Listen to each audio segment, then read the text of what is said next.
sistemas democráticos, pero con reversa. Es algo mucho más determinante que echar hacia atrás una simple medida. La naturaleza del pensamiento humano recorre caminos donde la cosmovisión que se tiene más, y si sumamos esta vehemente creencia a un temperamento impetuoso y a esto que le añadimos una personalidad dominante y que busca la preponderancia, tenemos entonces bombas de tiempo con explosiones sucesivas. Un desencanto electoral generalizado en la gran mayoría de países que quedan demostrados con el porcentaje creciente de abstención electoral y el deterioro institucional en esas respectivas naciones. La doble moral parece ser la norma en los escenarios políticos del mundo. Si no, dése una vuelta por cualquier sesión parlamentaria o congresual y se encontrará con los pleitos bizantinos y las más descaradas traiciones a sus pueblos. Elija el país y ubique las noticias internacionales. Cuánta distancia de verdaderas democracias adornan la mayoría de los países del mundo. Las democracias del mundo han fallado. Por eso tantos juegos de pelota se pretenden jugar a la zurda. Todos los procesos que se han seguido y que en teoría han buscado institucionalización en los países han demostrado grandes vulnerabilidades y la corrupción política y los delitos de cuello blanco y otros mecanismos corruptos han estado a la orden del día, y de eso escapan solo algunos gobernantes, al menos en el continente americano. Los sistemas democráticos basados en gestiones antipueblo, pero con exigencia de respeto a la institucionalidad, engañan sistemáticamente a los pueblos con promesas de prosperidad, aunque todos al llegar al poder utilizan esa misma institucionalidad para avasallar poblaciones completas y abusar de los mismos electores, pretendiendo además que no se pueda dar reversa de manera institucional para cambiar el rumbo de la historia con otro primer mandatario de la nación. Estoy hablando de algo muy serio. No me refiero a los inventos y acusaciones de retaliación política, sino al manejo incompetente del Estado, llevando más desasosiego, dolor, incertidumbre, menos calidad de vida y siempre nuevas traiciones para la gente. Y luego volver a lo mismo, al mismo cuento con otro candidato y nuevos cuentos y traiciones en devastados e insostenibles sistemas democráticos. Lo triste de todo esto es que siempre tenemos que caer en el terreno del fanatismo político partidista, lo que nos hace incapaces de ver con los ojos de la mente, pero sin emociones, las verdades que nos pueden ocultar, pero que siempre por compromisos contra nuestra propia conciencia tratamos de justificar. Cuando una gestión no sirve, no sirve. Cuando se dan los primeros pasos se define claramente la tendencia y la gente, la gran mayoría, percibe con claridad la suerte que se correrá de continuarse con esa gestión que ya ha dado muestra de maltratar a la misma sociedad que debería acariciar, y el desencanto crece y se generaliza y solo vienen quedando las voces que por conveniencia vitorean al Ejecutivo, pues no tienen de otra.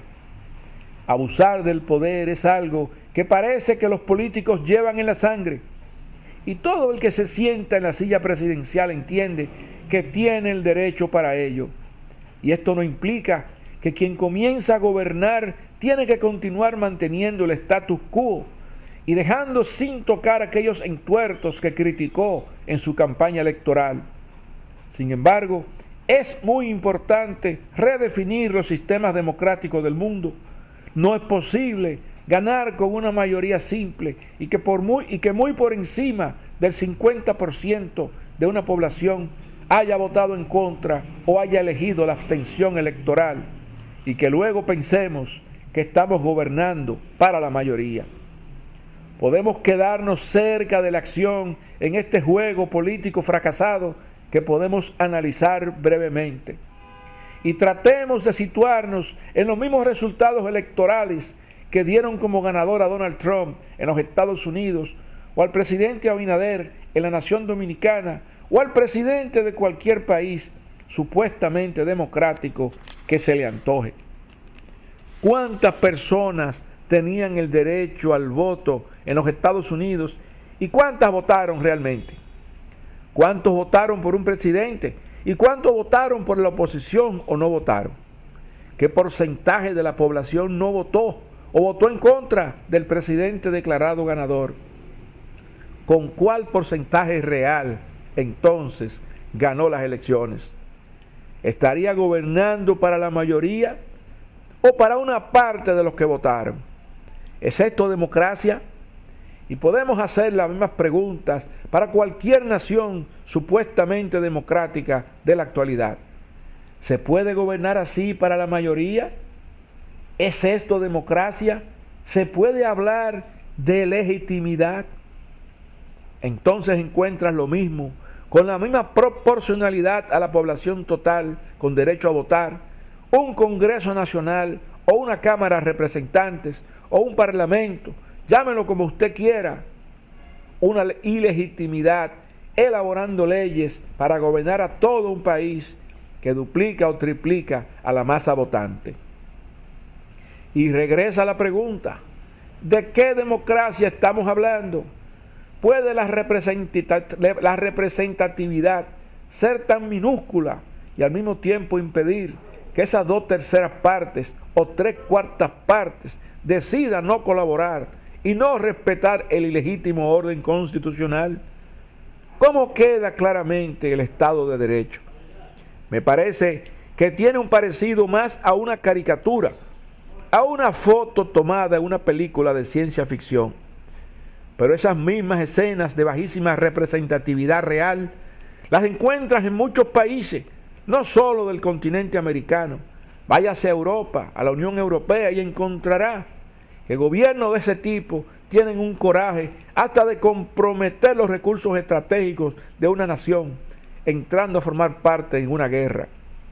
La democracia está en crisis porque existe una crisis de representatividad real, lo que sugiere una gran falta de legitimidad en los resultados electorales y en los gobiernos que se instalan en la inmensa mayoría de los países llamados democráticos en los 5 continentes.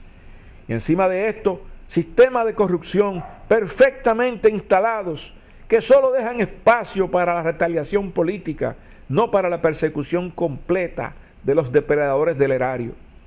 Los sistemas de partidos, la representatividad, los sistemas electorales, todos siempre cuestionados en cada uno de los procesos electorales, y hasta en una potencia como los Estados Unidos se habla de fraudes electorales, y cabe preguntarse, ¿quién vigila al vigilante? ¿Quién asegura al asegurador? Al parecer, nadie tiene la calidad moral para poder tirar con éxito la primera piedra. Todo lo que viene quedando es la moda, es decir, el campo de fuerzas que da más importancia al poder geopolítico que a la moral, la ética, la verdad y la transparencia de nuestros procesos y de nuestros gobernantes. Va quedando claro que urgen sistemas y procesos electorales y de gobernanza con legitimidad, institucionalidad y con las reversas necesarias para asegurar que exista una verdadera democracia y un verdadero Estado de derechos en nuestros pueblos.